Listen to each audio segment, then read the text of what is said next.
It was a chilly, windy midwinter evening, with large snowflakes filling the air, causing my best friend, Alexander Lex, and his friends to drive slowly along the lonely Scandinavian county road. We were on our way to my home in a rented Ford Transit van due to the bad weather, and we were later than planned. But I didn't care. This sad day couldn't get any worse. All the lights in my house were off, but as expected, a black BMW, covered by several centimeters of freshly fallen snow, was parked in my driveway. Had I not fixed the lock in my garage, the BMW would have been hidden inside. Lex parked the Ford on the street, ensuring the BMW had a clear way out. "Are you okay?" he asked. "I'm okay," I replied. Lex continued, "So far, it seems just as you feared. Do you still want to go through with the plan?" "Yes, I do." Lex seemed a bit unsure. Okay. I'm with you, but stay cool. For heaven's sake, don't go too far. I'll only do what I have to." We went into the house.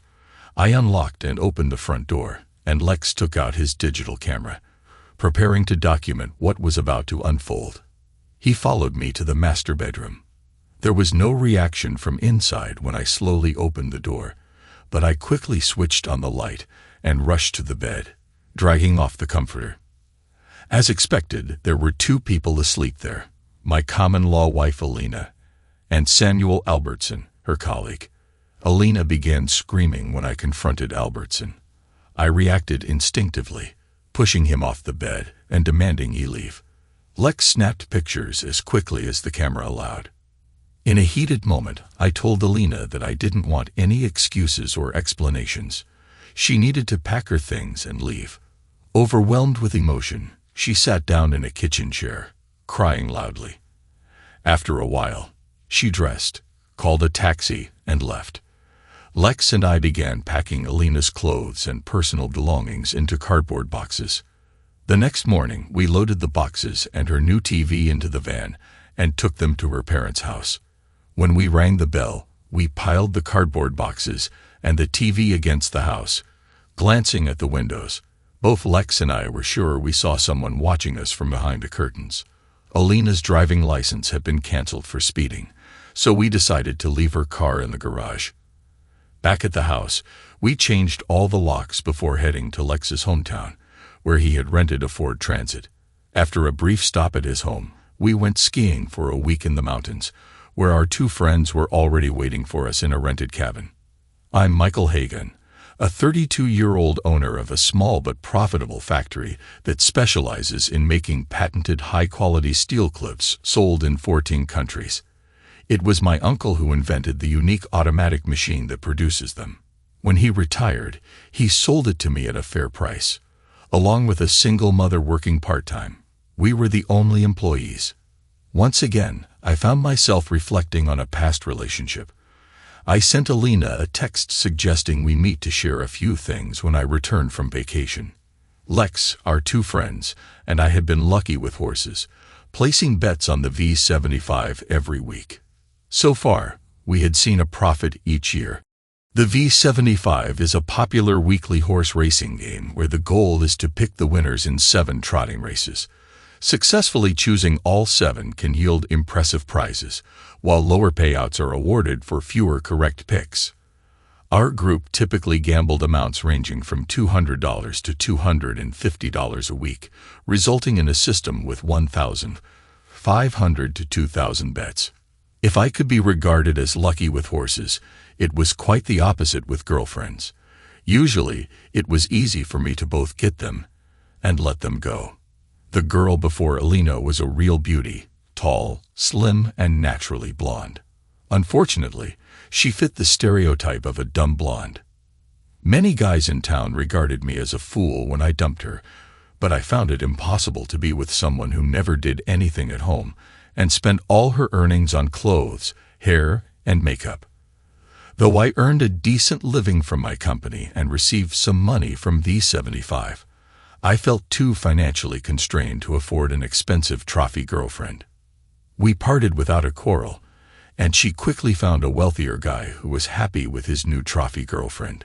Then I met Alina, who was quite different. She seemed like a dream girl during our first 4 years together. However, things changed when her company hired Albertson as their new accountant. Albertson was a clever and well-paid tax expert in our small town, living a comfortable life with a lovely wife and 2 small kids. He faced serious issues when his wife caught him cheating, but after some counseling, she forgave him with the condition that he would transfer their expensive house to her as her private property. Albertson kept his promises and was faithful for almost a year before being caught again, leading to his wife kicking him out and filing for divorce. After losing their house and dividing their assets, he moved back in with his mother. During his marriage, he had several discreet affairs, but after the divorce, he bought an expensive BMW. When Albertson showed off his new car, one of the members joked that the license plate, which began with AAA, could easily be interpreted as a reflection of his character. The name stuck, especially since he had caused a painful divorce for a nice couple at the club. His habit of using his wealth and charm to pursue other men's wives only added to his notoriety. Albertson didn't think highly of me, especially after I refused to support his bid for chairman of our marina club. When the old accountant at Alina's work retired and he was hired to replace him, I sensed he might try to make a move on her. Albertson wasted no time in modernizing their accounting system and often had lunches with Alina. At first, I had no reason to be concerned, but I soon noticed her growing interest in him. She started talking about his expensive tastes and how he bragged about his lifestyle. When she began dressing differently around that time, I decided it was time for a friendly conversation about her relationship with Albertson. I had reached my limit and decided to have a friendly conversation with Alina about Albertson's past behavior and the consequences it had for the women involved. I wanted her to understand the risks of becoming too enamored with him. Instead, she reacted angrily, accusing me of being a jealous nerd who saw threats where there were none, simply because I envied a successful man like Albertson. I tried to explain that Albertson's primary aim was to get back at me for what he perceived as humiliation at the Marina Club. I warned her that he was known for pursuing women, and that once he succeeded, she would likely be out of my life entirely. His interest was more about conquest than any genuine relationship. Before our annual boys' trip to a winter resort, I learned that Albertson had been bragging about his exploits after a hockey match. He claimed he would be spending nights with a friend's wife while her husband was away skiing. One of my friends heard about this and informed me, prompting me to make a plan to address the situation. Before our vacation, I secured my garage doors, ensuring Albertson had to park his BMW prominently on my driveway. I arranged to stay with a friend while waiting for updates about the situation. When the expected information arrived, I prepared to take action. My friends and I devised a plan that involved creating a flyer featuring an altered image of Albertson. I sent Alina a color picture of her and Albertson, along with a message expressing my feelings about their relationship. Afterward, I began to hear whispers behind my back, with rumors circulating about my situation with Albertson. My friends felt sorry for me and decided Albertson needed a lesson. They created a humorous leaflet that included a photo of him and a playful tagline, ensuring they took precautions while producing it. The leaflet drew significant attention and led to Albertson filing a police report against me. His lawyer pursued a case for defamation, while I countered with my own lawsuit. Alina and her father reached out to me with her in tears and him threatening consequences. Many in our circle, including friends and clients, accused me of being behind the leaflet, which I denied. A police officer contacted me about the situation, and I explained that I had received a copy but had no employees who would be interested in Albertson's services. After receiving yet another standard letter stating that no valid reason for my complaint was found, I couldn't help but think of Albertson, who had been loudly denouncing our legal system. Gossip suggested that he vowed to get even. So I hired a security company to monitor my properties. One of their night patrols caught a man throwing a stone at my window. He turned out to be one of Albertson's employees. Meanwhile, Annalena discovered she was pregnant and decided to keep the baby, likely hoping I would reconsider our relationship. I refused to sign any papers or make any financial commitments until a DNA test confirmed paternity. When authorities pressured me to accept responsibility, I pointed them toward Albertson, who had been involved with her after our split.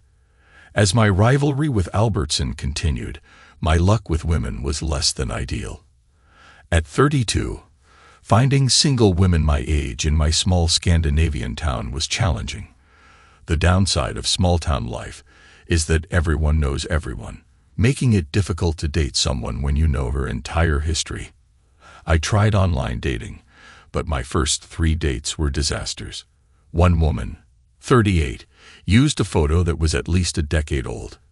Another, who was married, insisted that her husband be allowed to watch if we were intimate, which didn't happen. The third date, a stunning 26-year-old redhead, had too many unresolved issues, particularly financial ones, which she expected me to help with. Then I met Na, who was great in many respects, except for her unusual dog, which had led to her previous boyfriend ending the relationship. I'd always gotten along with dogs, but this one was different, and despite my best efforts, we couldn't bond. Na refused to part with it, so we decided to go our separate ways. To my surprise, Albertson sent her a dog collar along with a message suggesting it would be useful now that she had 2 mad dogs.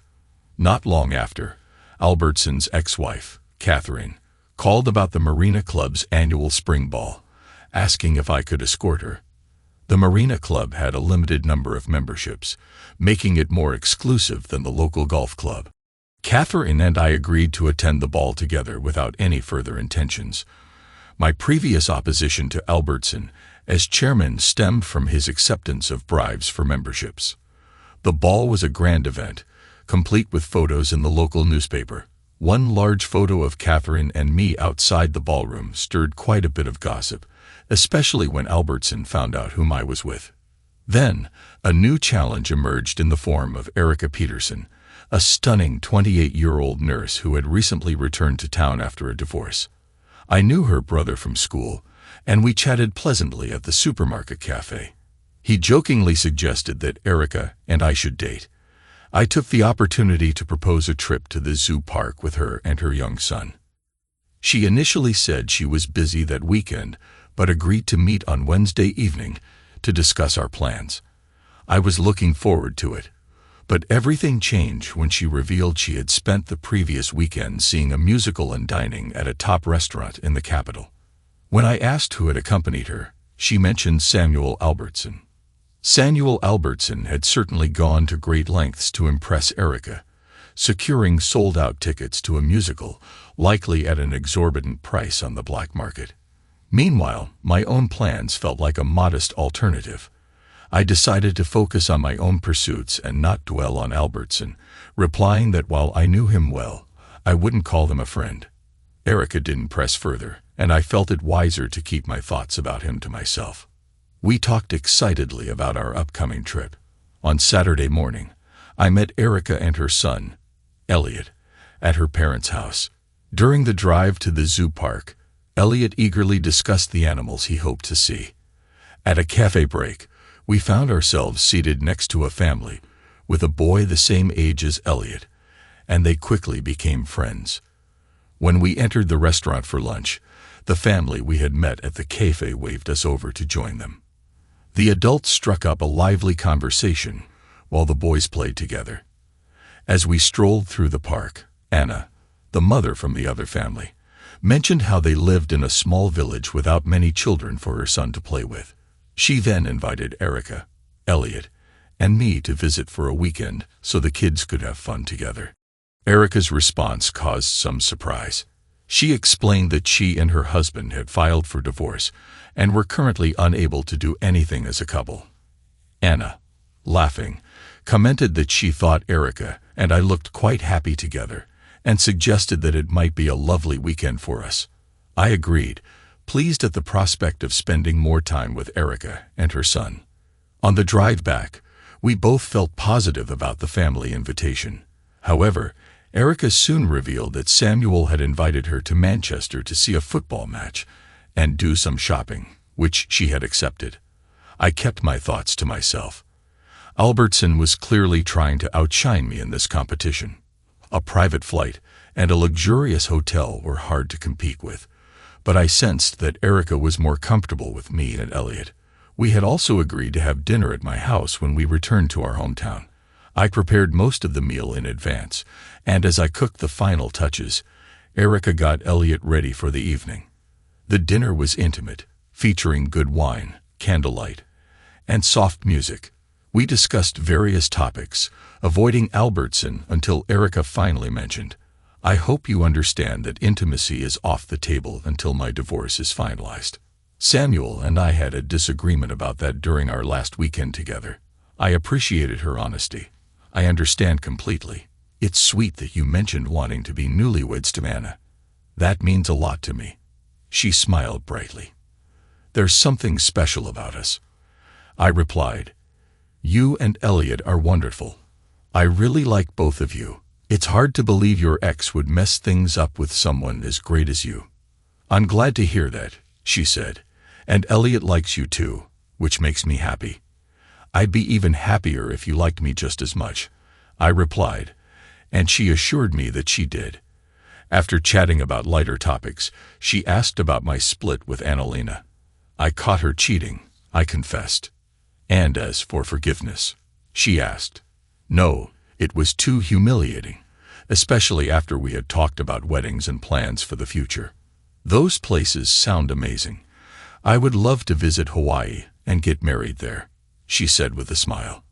"I would love to go to Hawaii and get married," I said, and she laughed, responding, "That's tempting, but I'm still married for now." During breakfast the next day, we decided to spend Sunday together at my house. It was a delightful day filled with laughter as we played with Elliot, enjoyed lunch, and took a long walk. However, the following week was different. Erica had a date with Albertson on Tuesday and was flying to Manchester with him on Saturday. So I was genuinely surprised when she rang my doorbell around 8 o'clock that Tuesday evening, visibly upset. I invited her in, and she sat at the kitchen table, clearly anxious. "I have some questions for you, and I want the truth. If you lie to me, it's over," she said firmly. "What's the matter?" "I've been honest with you," I replied. "Samuel claims you call him a-hole Albertson behind his back, and now others are using that name too. Is that true?" I sighed. "That name fits him perfectly. I wouldn't call it a nickname. Many of us use it openly in front of him." "But did he tell you why he thinks you call him that?" "He says it's because you envy and hate him." "I hate him, that's true, but I'll never envy him." "Did he send you here to complain about his nickname?" Erica hesitated before saying, "No, he begged me not to. But I was so angry and disappointed that I had to find out the truth tonight." "Do you really think you can win my love through such slander?" "I expected better from you, Erica. I've tried not to say anything negative about Albertson to you, but a clever woman like you would eventually see what he really is. If you have anything to say about Samuel, I want to hear it now." "No lies," she insisted. "Fine. There's no need for me to fabricate anything. The truth is bad enough.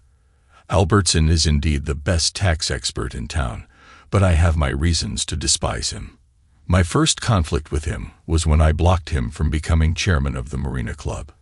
I knew he'd accepted bribes to let his friends bypass the membership waiting list. He vowed to get back at me for that. He's charming and handsome, and he's quite the womanizer with several divorces under his belt. He started courting my ex-common-law wife, Annalena, while he assisted her with a new accounting system. Despite my warnings, I couldn't monitor her at work. During a skiing trip, he took advantage of my absence and sought to seduce her, bragging to his friends about his conquests. When I returned, I found both of them in our bed. That was the end of my relationship with Annalena. Albertson didn't care about her at all after that. His nickname, A-hole Albertson, originated from his BMW license plate, which starts with AHA. A member at the golf club coined the name after he caused a tragic divorce for another couple. Looking her in the eye, I added, "I wouldn't be surprised if Albertson complained about me and his ex-wife Charlotte. It's true that we went to the Marina Club spring ball together, but it was completely innocent. She asked me to escort her since the event is for members and their spouses, and I don't have a spouse, nor is she a member, so it made practical sense. I took a deep breath and added, "There's one more serious thing to share about Annalena and Albertson. She's pregnant, and I suspect Albertson is the father. It will likely require a DNA test." Erica looked taken aback. "Did you tell me the truth?" "Yes, I've been honest with you. If you don't believe me, ask around town." "Why didn't you tell me sooner?" she pressed. "I wanted to win your love on my own terms. I chose to date you simply, giving us a chance to really get to know each other before moving forward. Albertson preferred a different approach, but it's up to you whom you want to be with, or if neither of us is right for you." After a pause, I continued, "Honestly, I had much more fun on our dates, and I'm looking forward to the family weekend with Anna and Anders." "Sounds like I'm not dumped yet," she replied, smiling. "Obviously not. I hope you didn't lie to me," she added. "I didn't. By the way, why did Albertson complain about his nickname?" "We had tea and shrimp sandwiches at a small restaurant when two couples entered. One of the women exclaimed loudly, 'There's a-hole Albertson seducing some poor woman.' Erica told me that others laughed, but Albertson remained silent until they were seated across the restaurant. Then he accused me of creating his nickname and spreading lies." Erica left, but to my surprise, she returned to my house on Thursday. I asked many people about Albertson, even his ex-wife, and they all confirmed what you told me. He claimed the other guys wouldn't take a woman to the football match, so he canceled their date and sold her ticket to a friend. "Elliot will be with his dad this weekend," she said. "Can I stay with you?" Of course. I even offered a nice hotel, but she preferred a lazy weekend at home. After a romantic dinner on Friday, we ended up sharing some intimate moments. I felt an undeniable chemistry, but she whispered that she wanted to wait until her divorce was finalized. I recalled an old saying, "Everything is possible if you try hard enough." After a passionate kiss, I whispered, "I love you and dream of being your husband. It's only fair we have some practice before our wedding night to make it perfect." To my surprise, she whispered back, "I must agree to that." A few moments later, we were both in my bed, and the connection was incredible from the start. It felt like some of the best moments I'd ever had. Afterward, as we caught our breath, she said, "You must marry me. Promise me that." I proposed, and she accepted. I wondered about how easily I had won against Albertson, anticipating he would try to regain her attention eventually. I soon discovered that Albertson had given up because Annalena's ex had been promoted and wanted her back, likely hoping to laugh at my expense. Despite that, Erica, Elliot, and I had a lovely weekend with Anna, Anders, and their son Emil. Erica and I even managed some quick moments of intimacy while Elliot napped.